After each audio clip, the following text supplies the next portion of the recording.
both me and my brother, the money we earned was ours. It's not for my parents. I get it. It's mine. And so it's the first time that I've tasted what it feels to have your own money that you've worked for. And Kadri said it was good. Exactly.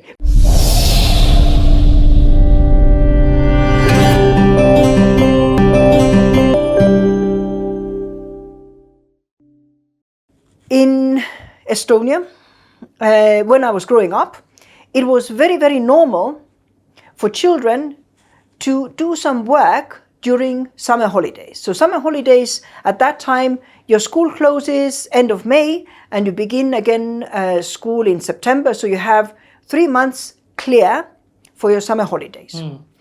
And yes, you could go and visit your grandmother for some of that time. You could be at your summer cottage.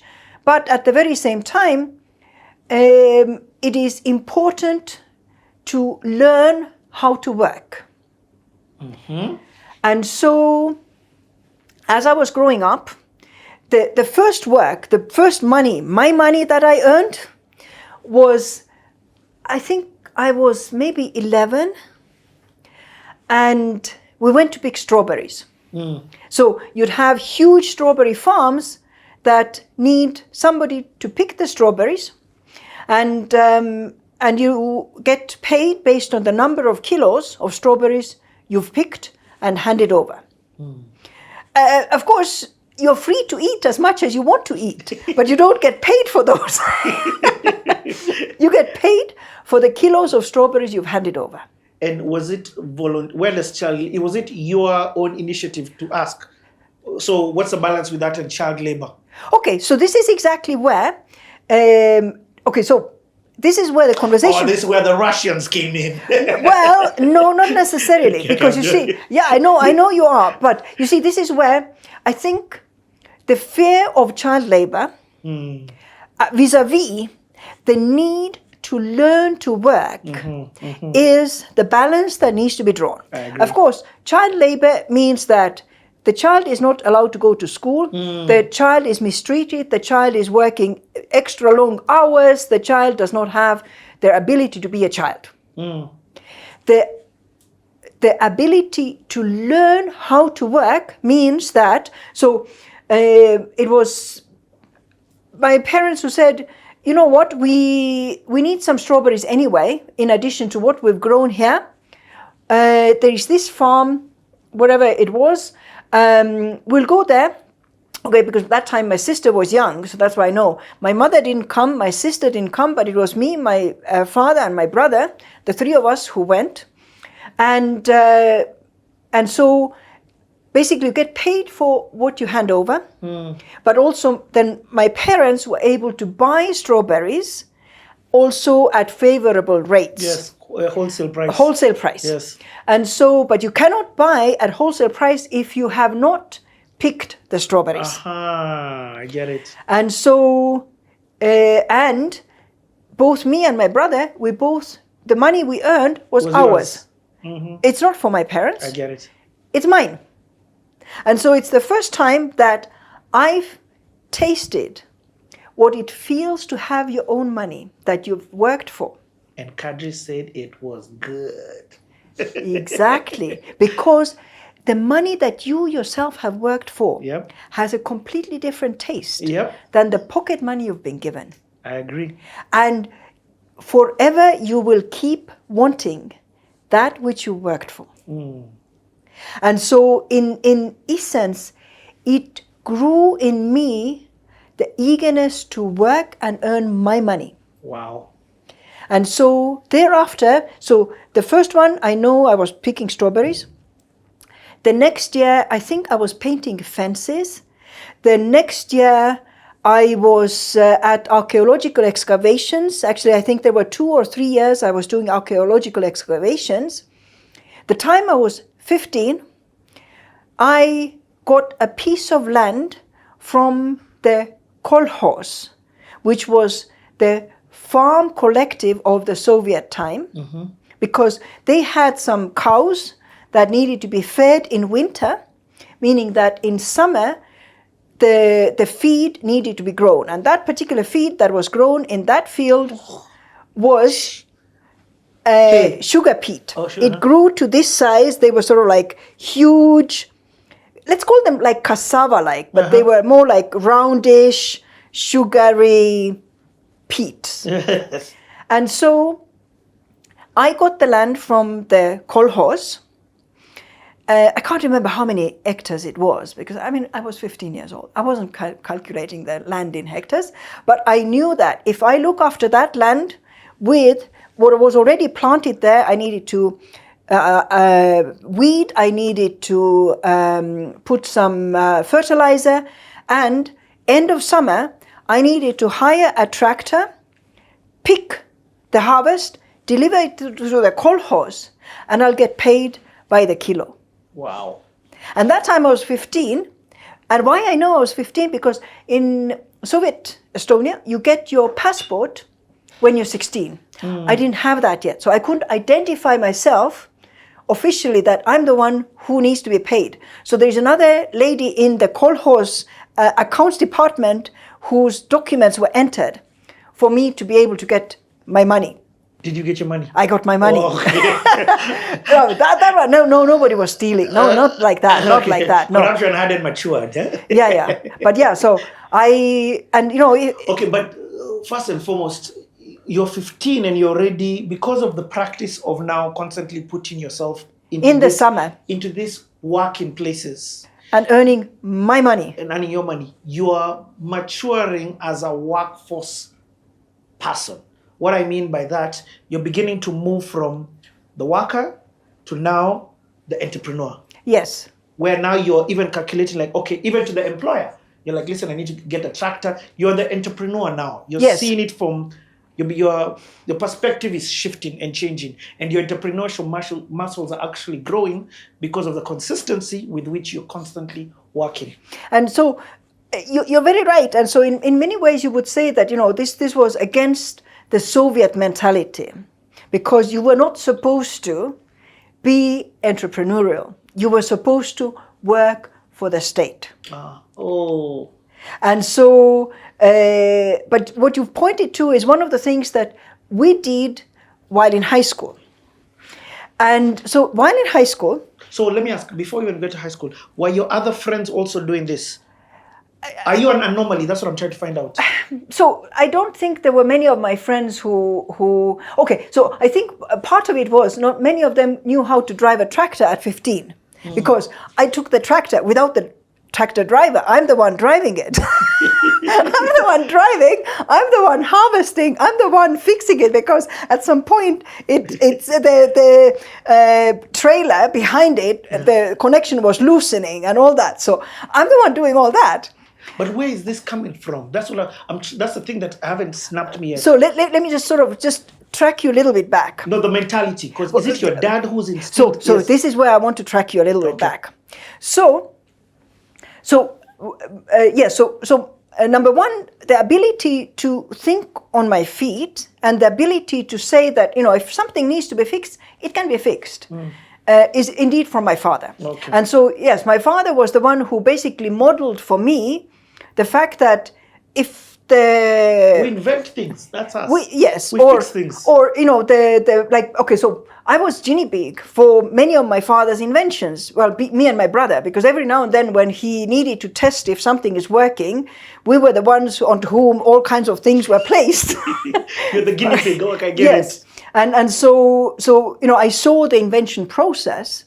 Also, the mindset of if the radio is not working, my father would open it up, fix whatever is not working, put it back together, was very much there. And so very often, actually, whenever the radio was not working and if my father was not around, either me or my brother would, open the door and say, "I'm Dad, I'm here to fix the radio." And very often the radio would start to work immediately on that statement. But yes, so now the other part of it was my father taught me and my brother how to drive the car when we were, I think we're about 8 or 9 years old. What? I think I don't know why. Maybe he didn't like driving. But he taught us, okay, first we started off on, so next to our summer cottage was grassland, sort of like an empty field where, you know, normally would get some hay or whatever. And so it was perfectly secure. There was nowhere to head off to. Yes, yes. And of course, that time, all cars were manual. I was going to say that. So you know, he said you can only stay on gear 1 and gear 2. So with that, it means your speed is limited. And so we learned how to first drive there. Then we learned how to drive from the summer cottage to the main highway. Then we learned how to drive on the main highway, some sections, and you know, and so. Because my brother was just, you know, a year older than me, and like I said, I very much felt I'm at par with him. One of the proofs for myself was that he taught us how to drive the car at the same time. So my brother was older, I was 1 year younger. And, you know, things like, you know, my father allowed me to start to use third gear earlier than he allowed my brother, or, you know, things like that, which are like very, very competitive in that way. I see it. And so, for me, being able to drive the tractor at 15 was because I had learned how to drive a car already when I was, you know, 9, 10, 11 years old. I understand it. And so also, you know, one of my very early memories of traveling abroad was during Soviet time, my class took a class trip to Finland, to Jyväskylä specifically. There was a classmate we got whose father had been ambassador, Soviet Union ambassador, to Finland, and was working, no, I think he was working at the university doing some research. No, actually, I think he was a researcher at the university. And so when he came back to Estonia, his son came to our school. And so he arranged for our class trip to Finland, to Jyväskylä. And in Jyväskylä, and this is, you know, we're talking the 80s. And Finland was also Russian occupied? No, Finland was not Russian occupied. Finland was a separate state. They just lost some land to Russia, but they were the closest as a relation to Estonia because we speak similar languages. So it was like our closest brother. But on the other side. I get it. And so, so when we went to Jyväskylä, we went to visit a factory that was making electric cars. Electric cars in the 80s. Yes. And it was only me and 2 other boys who knew how to drive a car. So I was one of the people from our class who was able to drive the electric car. Wow. I see why you remember this now. Yeah, very important. What was it like going to Finland and seeing Finland free? It was interesting. Did you know at this time, oh my God, did you feel the difference? Of course. Because number one, what we saw was a lot of freedom. Okay, of course, we interacted with children because we were children ourselves. Yes. So just understanding how Finnish children had just a lot of freedom themselves. We were placed into families when we lived in Finland. I think we were there for maybe 3-4 days. We saw, of course, the kind of palette or the foods that Finnish were eating, which were different from ours. For example, because in Estonia, people would drink normally coffee. In my family, we drank a lot of milk, fresh juices that we would make. Well, the coffee that was available in Soviet Union was complete crap. It tasted like somebody had boiled a sock together with the coffee. But what was sort of like the standard Russian drink was black tea with ton of sugar in it. I mean, it tasted like syrup. Yeah. But then when we went to Finland, we found that people have black tea with just a drop of milk in it. And we were like, oh, that's interesting.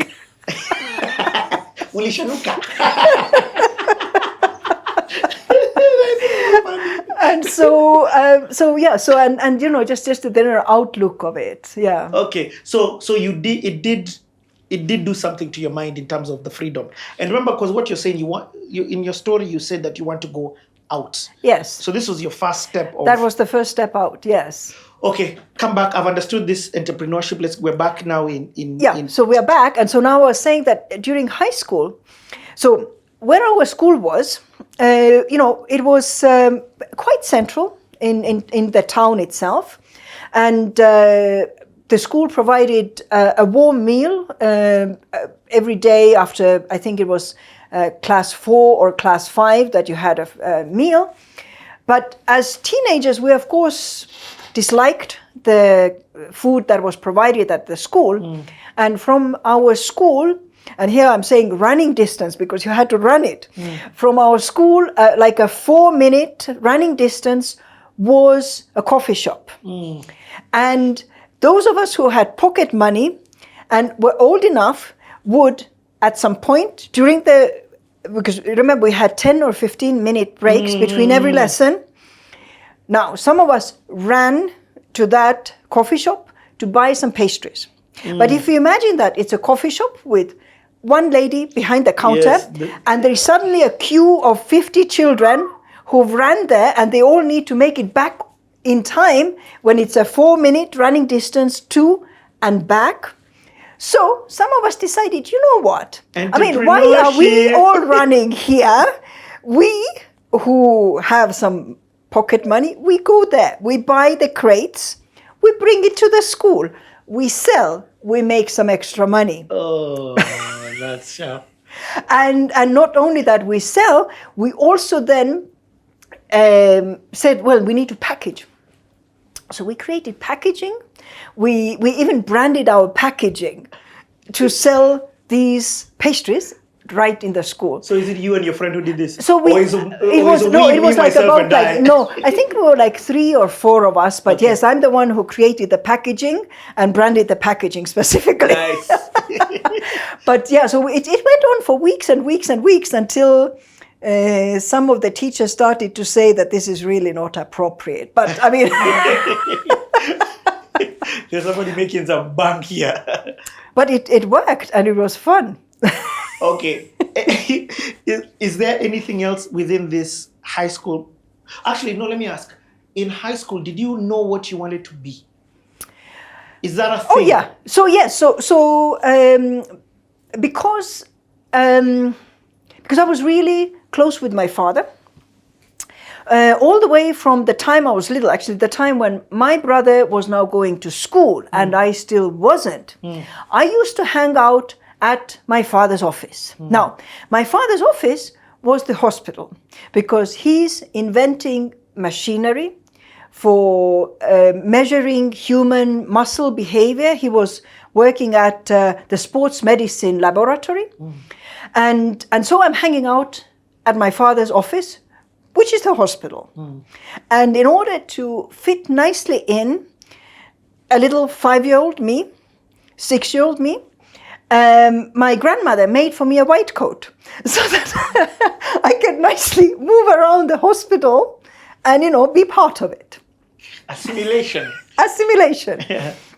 And so from, you know, observing everything there, for the longest time, I thought I wanted to be a doctor. And you know, actually, it's in my father's office also that I got my first experience with computers. What computers? With computers. So we are talking 80s, 70s. 70s. Because one day, when I'm at my father's office, my father says, our computer is going to arrive. I'm like, okay, great. And so the computer is arriving in a huge trailer. I imagined. It's a huge trailer. There are crates holding, you know, the way they are, you know, timbers outside, all the soft stuff to hold things together. And so the small 5-year-old me is, of course, really curious because this is some huge trailer that has pulled up. There are some planks slanting like this, where the big guys are pulling down the wheelies with the crates. And so when they've now pulled one down, I decide to go and, climb up there myself to see, this computer that is arriving. And so as I'm making my way up there along this slanting plank, I slip. Ooh. And as I fall, there are some hooks behind the huge trailers, probably to hook another load of trailer behind it. So one of those hooks catches my skirt. And so I'm left there hanging with my hands and legs dangling in the air from my first curiosity about a computer. So, okay, wait. What was this computer So, going to do? mainframe. A mainframe that filled A whole room. a whole hall, not just a room. Because in my father's office, what had been a sports hall now became the computer room, filling the entire sports hall with these huge cabinets that had wires and cables and ribbons of cables connecting them. And it had, for me, as a 5-year-old girl, one of the best things about that computer was that it's, how it saved into memory was it was creating a perforated tape. Because memory is ones and zeros. Everything is binary. Yes. And so at that time, the 1 and 0 was created. It's a flat surface or it has a punctured hole. Yes. And so all the perforation, little dots that came out of the ribbon made perfect doll food.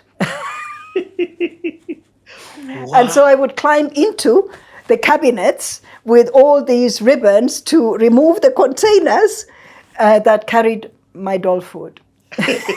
No, I'm still stuck at you saw a computer in the 70s. Like, do you even know what that computer was doing at that time? Yeah, so because it was used, because you see... And all of that was probably storing 2 MB. I cannot tell you how much it was storing, but it was used to do the analysis of the research that my father was doing. What? Your dad was a big deal.